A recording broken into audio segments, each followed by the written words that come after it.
L'équité est un concept essentiel que toutes les équipes doivent maîtriser et appliquer tout au long de l'élaboration de la note de politique et du déroulement du forum délibératif. Les avis émis sur les impacts de l'équité sont extrêmement importants.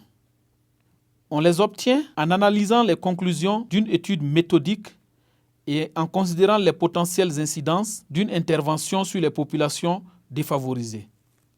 Ces populations peuvent se distinguer par la situation économique, l'emploi ou la profession, l'éducation, le lieu de résidence, le genre et l'appartenance ethnique. L'éventuel impact de toute option sur l'équité doit être évalué par rapport à cette liste de facteurs défavorisants. I would say equity is trying to reach the unreachable. So the people in the system for whom the system works very easily, they don't have to make any extra effort. So they're able to access services, health system services, educational services without making any extra effort. But then there are those groups that are not able to. So the special groups like, I would say, people living below the poverty line, people in the rural areas, I would say prisoners, all sorts of people that for some reason they're not able to access the system as easily as they would have.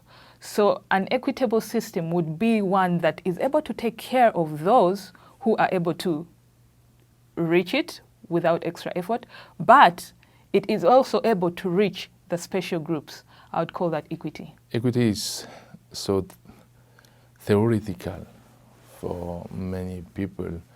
Personally, I prefer addressing inequalities. What we've tried to do in many of our policy briefs to ask ourselves, are there any groups outside there excluded from the access to a specific or a particular service? When selecting option, will we create or reinforce any existing or pre-existing inequalities in access to services? Looking both on the user and the provider side. One big concern in Cameroon is around the inequalities in the access to healthcare services between the urban and the rural area. And we've tried always to address this. It's necessary to be able to understand how an intervention is not only effective to do what it's supposed to do, but to help reduce social inequities.